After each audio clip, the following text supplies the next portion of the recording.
Welcome to the Onside Podcast, a podcast on innovation-driven entrepreneurship.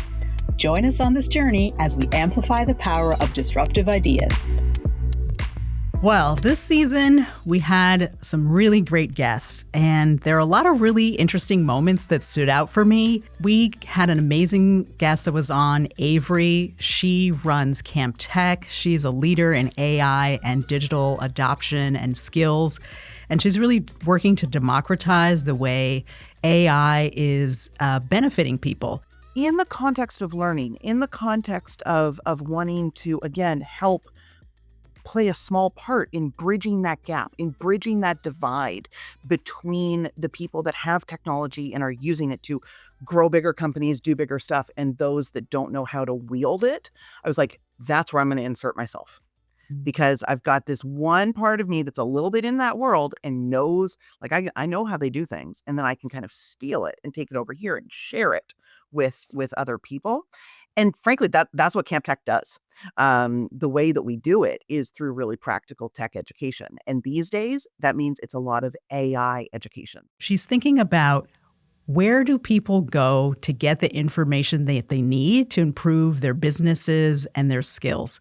And she's really thinking about how to steal knowledge from the knowledge keepers and really where it's being hoarded and share it with other people so that small women-led companies, value-driven businesses, not-for-profits, can grow and have these skills that are really going to help their business grow, but really kind of on their own terms. So anything that is repetitive, anything that you find you do more than once, anything that you can kind of turn into even just a little mini, kind of like a standard operating procedure. Because we do this step, then this step, then this step. All of those situations are ripe for AI and automation. At first, it's slow to build out a system, but the whole point of systems is you go slow so then you can go fast once you have systems and workflows and stuff. Thinking about AI as a business partner was something that really came out for me this season. Also, we had Jen Harper. She was fantastic. She really resonated with me. Her origin story of thinking about 3 young girls, Indigenous girls, with lip gloss on their lips, looking fabulous. It was almost kind of, mythic. I had a dream, literally pop out of bed middle of the night, and it was just so evident to me, like this was going to be the next thing that I was going to do. As crazy as that sounds, like a dream of 3 native little girls covered in lip gloss. All I remember is their brown skin and rosy cheeks, and literally then spent the next 2 years before we launched an e-commerce store learning what kind of products we could bring into the world and what that would look like. And she wanted to see Indigenous women and girls reflected in the beauty industry. And she developed this amazing company, Cheekbone Beauty.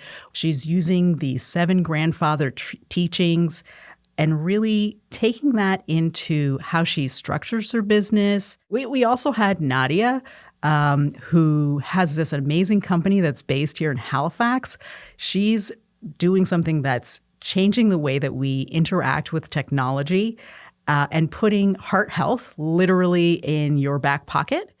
The only thing that you need is the phone. So you press the smartphone to your chest, and Stetophone will listen to your heart sound, will record, and then make an analysis. In only 20 seconds, you will know if you have any murmurs, if you have any rhythmic issues. 2 most popular symptoms, the most important symptoms of your heart sound.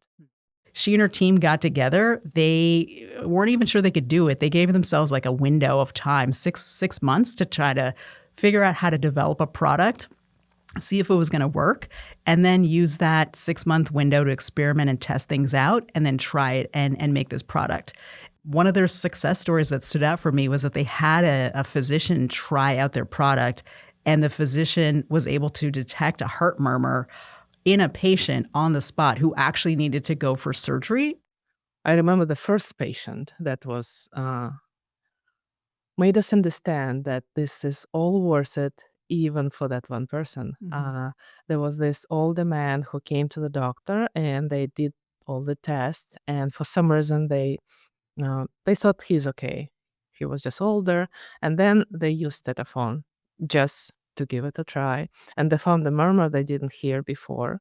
They sent him for extra tests, and he had the surgery almost right after. Oh, wow. We also had Lisa. She has an AI-powered diagnostic tool for leadership development. She made a big distinction around using AI and data to inform the way that leadership shows up, but making sure that, we're using that 80-20 rule for AI, 80% of the way, you can get there with AI. 20% of the way, you really need to have that human touch. You need to have that context.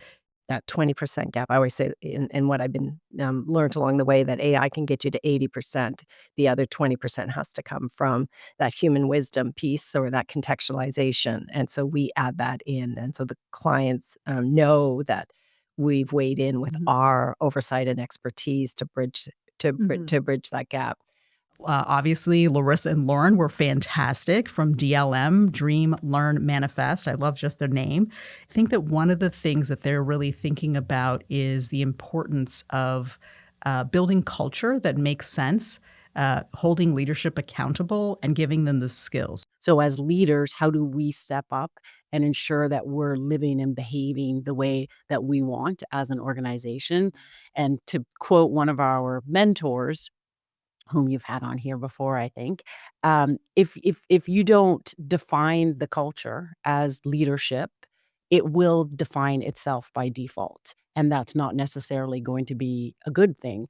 There's a lot of opportunity and great things happening around the status of women entrepreneurs, especially in innovative sectors in Canada. We had so many great people, creating a med tech company, beauty brand, AI-powered businesses and companies, all of those kinds of things. We saw a lot of interesting variety. And one of the things that we're seeing with women entrepreneurs in Canada is that we have the audacity, we have the impact that we want to make, we have the gravitas in the ambition of making these things happen. And women in Canada are striving through difficult situations to overcome barriers, to build these businesses and grow prosperity for themselves and for their communities. We still have barriers, whether it's funding, whether it's going into sectors where you're not usually seen. But we see that Canadian women really want to build thriving, dynamic, interesting, productive businesses that uplift their communities and, are shifting the ecosystem. And that was the other thing. I really felt that the women that are here, that are showing up, are really also thinking and changing the face of what entrepreneurship and innovation actually look like. So that was something that was really exciting and interesting to me when I got to sit down with all of the amazing guests that we had this season.